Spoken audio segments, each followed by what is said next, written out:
कुरान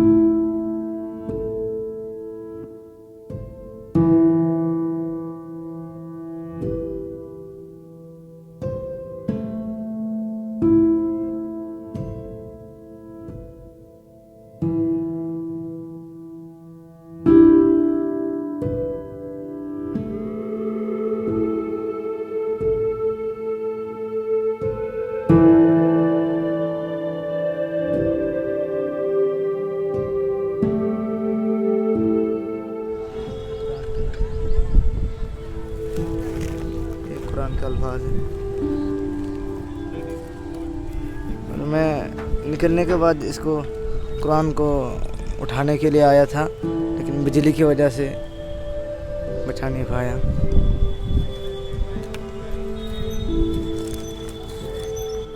नमस्कार, मैं हूं अमित भारद्वाज और इस वक्त मैं जिस जगह पे हूं ये कल रात तक एक बहुत लाइवली नेबरहुड जिसको कह सकते हैं, लेकिन यहाँ रोहिंग्या रेफ्यूजीज़ का रहने का इलाका था। ये पूरी झुग्गी थी जहाँ पे अब सिर्फ राख है, क्योंकि शनिवार की रात को यहाँ पे आग लगी और आग के चपेट में जो फायर ब्रिगेड, दिल्ली का जो फायर ब्रिगेड फायर सर्विसेज हैं, उनके अकॉर्डिंग लगभग 53 झुग्गियों में आग लगी। सारी की सारी झुग्गियाँ जल के राख हो गई हैं और इस वक्त आप देख सकते हैं लोग जो कुछ भी बचा है इस आग में उसको इकट्ठा कर रहे हैं। कुछ लोग उसको कबाड़ के पास ले जा रहे हैं, जो लोहा लक्कड़ इकट्ठा हो रहा है। आप क्या इस राख में से क्या ढूंढ रहे हैं आप? जो हमारे जो कलाम पाक है कुरान शरीफ, अब तो उससे बचा नहीं सका क्योंकि बिजली की वजह से जान का ख़तरा था। तो मैंने रात को बहुत सारे उठाने के बाद इधर कट्टे में रखा। अब जो बचा है उसी को ढूंढ रहे हैं ताकि कोई आए और पैर यहाँ लगे तो ये हमें तो अच्छा नहीं लगेगा। किसी का पाँव इस आग में जो राख है, राख में कुरान जो है, कुरान के उस पर पाँव ना जाए, किसी ना हो जाए, ये कोशिश है आपकी। जी। क्या नाम है आपका? मोहम्मद यासिर। मोहम्मद यासिर। हमें उसे उठा लूँगा जी। तो ये यही होता है। ये वो इलाका है जहाँ पे रोहिंग्या रेफ्यूजीज़ रहते हैं और ये पहला वाक़या नहीं है जब इस इलाके में आग लगी है। और ख़ास करके जून, इन गर्मी के महीनों में दिल्ली में झुग्गी बस्तियाँ जो होती हैं उसमें आग लगने के कई सारे इंसिडेंट्स रिपोर्ट होते रहते हैं। ठीक उसी तरह का एक और घटना शनिवार की रात को ये जो इलाका है कालिंदी कुंज के पास, रोहिंग्या रेफ्यूजी कैंप जो है, वहाँ पे आग लगा और कुछ भी नहीं बचा है। आप देख सकते हैं विजुअल्स में। एक फैक्ट ये भी 2018 के आसपास भी यहाँ पे इसी तरह की आग लगी थी और तब भी भारी नुकसान हुआ था। हम और भी लोगों से बात करने की कोशिश करेंगे यहाँ पे जिनका घर था, जिनके घर जल गए हैं। और इनफैक्ट ये बहुत क्लियर है, आप अगर विजुअल्स में देखेंगे कि कुछ भी बचा नहीं है घर में। लोग किस इंटेंसिटी में आग था ये आप इमेजिन कर सकते हैं कि लोग अपने कपड़े नहीं निकाल पाए। 53 झुग्गियों के अंदर आग लगी थी और इस आग को बुझाने के लिए दमकल गाड़ियों को भेजा गया था, लेकिन क्या कुछ बच पाया है आपके सामने बहुत क्लियर है। एक चीज़ जो बहुत इम्पॉर्टेंट है यहाँ पे नोट करने वाली, वो ये है कि आग के चपेट में सब कुछ आ गया। जो बचा है लोग उसे भी इकट्ठा कर रहे हैं अपने अपने घरों के पास से और उसको ले जा रहे हैं कबाड़ के पास, कबाड़ी वाले को दे रहे हैं ताकि उससे कुछ पैसा इकट्ठा हो सके और शायद वो पैसा बाद में ज़िंदगी को दोबारा शुरू करने के काम आए। हम एक और पुराने रेजिडेंट से बात करेंगे जो इसी रेफ्यूजी कॉलोनी में पहले रहते थे। आप कब तक यहाँ रहते थे इस रेफ्यूजी कैंप में और उस वक्त ज़िंदगी कैसी थी? मैं इसलिए भी ये सवाल पूछ रहा हूँ कि ये समझना चाहता हूँ कि जब इस तरह की आग की घटनाएं होती हैं तो ऐसा क्यों होता है? सब कुछ जल के राख हो जाता है, कुछ भी नहीं बचा पाना पॉसिबल होता है। मैं यहाँ 2016 से था, 18 तक था। बेसिकली फैमिली यहाँ रहता था, मैं पढ़ाई करने बाहर रहता था यहाँ से। और यहाँ आग लगते तो कुछ बच इसलिए नहीं पता, सब एक साथ जल जाते क्योंकि एक के पास एक लगे हुए घर है। ये 100 यार्ड्स तक एक ज़मीन पे सब रहते हैं, 50-55 फैमिली, 53 जो फैमिली है। तो इसलिए जब आग लग गई लोग कुछ बुझा नहीं पाए क्योंकि आग लगी, स्प्रेड हो गया पूरा, आधा घंटे में सब कुछ जल गया। बहुत कुछ मौका नहीं होता, कम जगह में ज़्यादा लोग हैं, इसलिए आपको लगता है कि आग के चपेट में सब कुछ आ जाता है। जी। आप लगभग 2018 के आसपास यहाँ से निकले होंगे। उस वक्त ठीक 18 के आप मेरे ख्याल से जब निकले उसके बाद एक बहुत बड़ी आग यहाँ से रिपोर्ट हुई थी, इसी तरह की घटना रिपोर्ट हुई थी। क्या तब भी इसी तरह का मंजर था? जी बिल्कुल, पहले भी इस तरह का था, अभी भी ऐसे ही है, क्योंकि पहले उस तरफ कैंप थे, वहाँ पर आग लगी थी। अब यहाँ पर यही इस तरह चीज़ें होने का, इंसिडेंट होने का रिस्क ज़्यादा है, क्योंकि फायर मतलब बहुत कंजस्टेड है, फायर सर्किट से भी आग लग सकते हैं, कुछ भी, कोई अगर कहीं से आग लगा दिया तो पूरा जल जाता है एक साथ, बुझाने का कोई चांस नहीं है। एक चीज़ मैं और समझना चाह रहा था, आमतौर पे ये जब भी इस तरह की झुग्गी बस्तियों में दिल्ली में आग लगती है, बहुत मुश्किल होता है ज़िंदगी को दोबारा स्टार्ट करना। जी। लेकिन मैं ये समझना चाह रहा हूँ कि एज अ रोहिंग्या रेफ्यूजी है ना, ऑलरेडी एक कांस्टेंट प्रोसेस में लगता है कि लाइफ रीबिल्ड करने का एक कांस्टेंट प्रोसेस चल रहा है। वैसी स्थिति में कितना डिफ़िकल्ट है दोबारा चीज़ों को स्क्रैच से दोबारा शुरू कर पाना? ये तो बहुत डिफ़िकल्ट है, क्योंकि अभी वहाँ पर लोग 2012 से रह रहे थे, फिर 16 तक 18 तक जितना कुछ रिबिल्ड करके लोग मतलब एनी हाउ लाइवलीहुड कर रहे थे। कैंप में तो ऐसे ही लाइफ बहुत मुश्किल है, बहुत सारे प्रॉब्लम्स होते हैं, तो फिर इतना सब कुछ वो लोग इकट्ठे करके थोड़ा बहुत लाइफ को, थोड़ा बहुत उनका सही चल रहा था, तो उसके बाद यहाँ आए 2-3 साल में, अभी 3 साल हो गया, 3 साल में इनका जितना कुछ हो पाए, थोड़ा सेटल हुए थे, तब तक अभी ये इंसिडेंट हो गया, अभी कुछ नहीं बचा। तो ये सब अभी पता नहीं दोबारा यहाँ ये रह पाएंगे नहीं, तो अभी ये सब दोबारा रिबिल्ड करने में बहुत टाइम लग सकता है, शायद बहुत डिफ़िकल्ट होंगे और शायद ऐसा हो नहीं पाएंगे। क्योंकि ये सवाल इसलिए भी है क्योंकि आमतौर पे जब इस तरह की घटनाएं आप दिल्ली के दूसरी झुग्गी बस्तियों में सुनते हैं कि आग लग गया, तो सरकारी तंत्र जो होता है उसके पास बहुत सारे रिसोर्सेज होते हैं लोगों को इमीडिएट लेवल पे हेल्प पहुंचाने के लिए। लेकिन क्या वो सर्विसेज, क्या वो जितने एवेन्यूज़ हैं वो रेफ्यूजी कैंप तक पहुंचाया जा सकता है कि नहीं, ये बहुत क्लियर नहीं है। आप इस वक्त अगर उस तरफ देखेंगे तो दिल्ली सरकार के जल बोर्ड के टैंकर्स आ गए हैं, छोटे छोटे टार्पुलिन शीट्स डाले गए हैं जिसके नीचे लोग रह रहे हैं, लंच कर रहे हैं, खाना, एक तरह से ज़िंदगी को बैक टू नॉर्मल करने की कोशिश है, लेकिन समय लगेगा, ये बहुत क्लियर है। मैं इसलिए कह रहा था कि रोहिंग्या रेफ्यूजीज़ के लिए शायद वो अपॉर्चुनिटीज़ सरकार के लिए भी पॉसिबल नहीं है पहुंचा पाना, कितना कुछ पहुंचा पाना आसान है। ये अगर आपको जानकारी हो कि सरकार की तरफ से कितना मदद मिल पाता है ऐसी सिचुएशन में आप लोगों को? अभी तो है, सरकार भी कुछ ना कुछ फूड वगैरह कर रहा है, और लोकल्स ने बहुत हेल्प किया। आग लगते ही रात को मैंने नोटिस किया कि लाइक आग 11:30 बजे के करीब लगी थी, और 12 बजे से बाद से लोकल्स हमसे पहले पहुंचा, मैं 12:30 में पहुंचा था।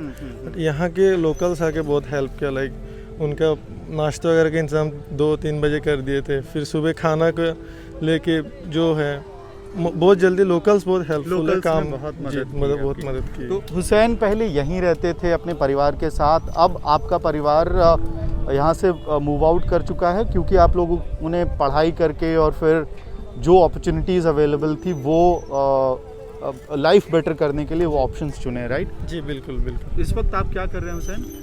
अभी मैं BA कर रहा हूँ पॉलिटिकल साइंस से। तो ये हुसैन से हम डिटेल्स इसलिए भी ले रहे थे क्योंकि बहुत सारे लोग यहाँ वो हैं जो हिंदी बोलने में कंफर्टेबल नहीं हैं, उनसे भी जानकारी, इसलिए हुसैन से हमने सोचा थोड़ी बात करके डिटेल ली जाए। आपका नाम क्या है? मेरा नाम सैनवर है। क्या, कहाँ घर था आपका?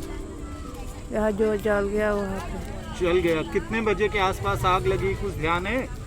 पता नहीं है कितना बजे आग लग गया। कितने लोग थे उस वक्त आप लोग झुग्गी के अंदर? 55 परिवार। 5 लोग? 55 परिवार। 55 परिवार थे। और आपके घर में कितने लोग थे? 6 लोग। क्या कुछ बचा पाए कल रात में? कुछ नहीं बचाया, बच्चा और रिफ्यूजी का कार्ड। सिर्फ अपने बच्चे और रेफ्यूजी के कार्ड बचे हैं आपके? हाँ। खाना, कपड़ा? नहीं, कुछ नहीं। कुछ नहीं बचा। कुछ भी नहीं बचा। कब से रह रहे थे आप यहाँ? यहाँ पे 3 साल तक हो गया यह जगह। 3 साल से। हाँ, आपके पति क्या करते हैं? मजदूरी काम करते हैं। तो वो बस आपके पास कार्ड बचा है, पैसे वगैरह कुछ? कुछ नहीं, अभी दोबारा कैसे ज़िंदगी शुरू होगी यहाँ से, कुछ पता नहीं है कैसे की। रात से खाना वगैरह कैसे हो रहा है? सोना, रहना, खाना? खाना बंदा ने लेकर आया था। कौन लेके आया? बंदा ने लेकर आया था, यहाँ का लोग ने। यहाँ के लोकल लोग दे रहे हैं आपको खाना? हाँ, इस तरफ आते हैं, यहाँ पे कुछ और लोग हैं, उनसे कोशिश करते हैं बात करने की। हमें अभी पता नहीं वो हिंदी बोलने में कंफर्टेबल होंगे कि नहीं, लेकिन कोशिश करते हैं। ये देखिए, घर हुआ करता था, किताबें हैं यहाँ पे, किताबें नहीं उठा पाए जिस वक्त ये आग लगी होगी। शायद वो दरवाज़ा रहा होगा इस घर का, जो अब है नहीं। इस तरफ किचन नुमा स्ट्रक्चर है। तो ये स्थिति में है इस वक्त ये घर। आपका नाम क्या है? आप एक मिनट, अगर क्या नाम है आपका? मोहम्मद सैयद हुसैन। मोहम्मद सैयद हुसैन। आपका कौन सा वाला घर था आपका? कहाँ घर था आपका? ये रही। ये घर आपका था। कितने समय पहले आपने बनाया था? अब से तकरीबन 4 साल पहले। 4 सालों से आप यहीं रह रहे थे? हाँ, आपके परिवार में कितने लोग हैं? 2 ही लोग हैं, अम्मी और मैं। आपकी अम्मी और आप? जी, इस वक्त कहाँ हैं आपकी अम्मी? टेम्पो के नीचे ही है। तो कब आग लगी, कैसे आग लगी, अगर थोड़ा ये डिटेल बता पाते, और उसके बाद राहत किस समय पहुंचा आप लोगों के पास? आग तो 11:30 बजे लगी थी, लेकिन किसने लगाई ये नहीं पता। और तकरीबन 2 बजे के करीब वो आग बुझ गई थी, मतलब कि फिर सर्विस आके बुझा दी। 2 बजे, मतलब 3 घंटे के आसपास फायर डिपार्टमेंट को लगा इस आग को बुझाने में। हाँ, तो इस बीच आप लोग कहाँ थे? इस बीच हम यहीं खड़े थे, इंतज़ार कर रहे थे। आप क्या अपने कुछ अपने घर से कुछ बचा पाए या सब कुछ राख हो गया है? कुछ भी नहीं बचा भाई, सिवाय एक बैग के। उस बैग में कुछ कपड़े थे बस। कपड़े ही बचा पाए आप। और उसके बाद खाना पीना, रात में सोना, ये तमाम जो सवाल हैं, ये किस तरह से लग रहा है कि चीज़ें, मतलब दोबारा ज़िंदगी को शुरू करने के लिए अभी कितना समय लगेगा, या कैसे शुरू करेंगे? अभी ये तो नहीं बताइए, तो अल्लाह को ही पता कितना समय लगेगा। मुझे क्या कैसे- काम करते थे आप? मैं काम नहीं करता हूँ, पढ़ाई करता हूँ। क्या पढ़ाई कर रहे हैं? हिफ्ज़ कर रहा हूँ, हिफ्ज़ कर रहा हूँ। ओके। तो इस वक्त आपको लग रहा है कि जो भी होने वाला है वो अल्लाह ही उसमें मदद करेंगे। आगे को लेके बहुत आप क्लियर नहीं हैं अभी, क्या कैसे चीज़ें होने वाली है। और आप अपने घर से कुछ बचा नहीं पाए कल रात को? नहीं, तो इनका घर पीछे था। आप भी यहीं रहते हैं? हाँ, ये भी यहीं रहता है। कहाँ घर था आपका? मेरा घर तो वहीं था। तो आप पड़ोसी हैं आप लोग? इन्होंने बताया 11 साढ़े 11 के आसपास आग लगी। कोई कारण पता चल पाया है किस तरह से आग लगी होगी? नहीं, ये तो हमें पता नहीं है। जब हमें आग लगा दिखाई दिया था ना, तभी हम अपने जान लेके भाग गए। जान लेके भागे। क्या नाम है आपका? मेरा नाम है जाहिद हुसैन। जाहिद। यस। जाहिद, क्या कर रहे थे उस वक्त जब ये आग लगी, भगदड़ मचा, उस वक्त क्या कर रहे थे? नहीं, उस वक्त तो हम सो रहे थे। जब आदमी चिल्ला रहे थे ना, तो हम भी सुन गए थे। हम दरवाज़ा खोल के देख रहे थे क्या हो रहा है। तो उस वक्त आग लग रहा था। उस वक्त हम अपने जान से भाग गए। आप कुछ सामान बचा पाए अपने घर से, मकान से निकाल पाए? नहीं, सामान तो आते रहते, बस अपने जान से निकल आया। जान बचा के सर निकले। कौन कौन, कितने लोग हैं आपके घर में? मेरे घर में 5 मेंबर्स हैं। 5 मेंबर्स हैं। और पांचों एक ही झुग्गी में रहते थे आप लोग? जी। तो वो सब कोई इस वक्त सुरक्षित हैं, उम्मीद है हम लोगों को? तो सेफ हैं अभी? हाँ, सेफ है। तो ये बताइए, अभी क्या कोई राहत मिली है आप लोगों को सरकार के तरफ से, या क्या? हमने देखा बहुत सारे लोग इस वक्त जो कबाड़ है उसको इकट्ठा कर रहे हैं, वो क्यों कर रहे हैं, अगर आप थोड़ा बता पाएँ? ये तो हमें पता नहीं। नहीं, ये जैसे जले हुए जो कबाड़ हैं उसको इकट्ठा कर रहे हैं, उसके पीछे क्या कारण है?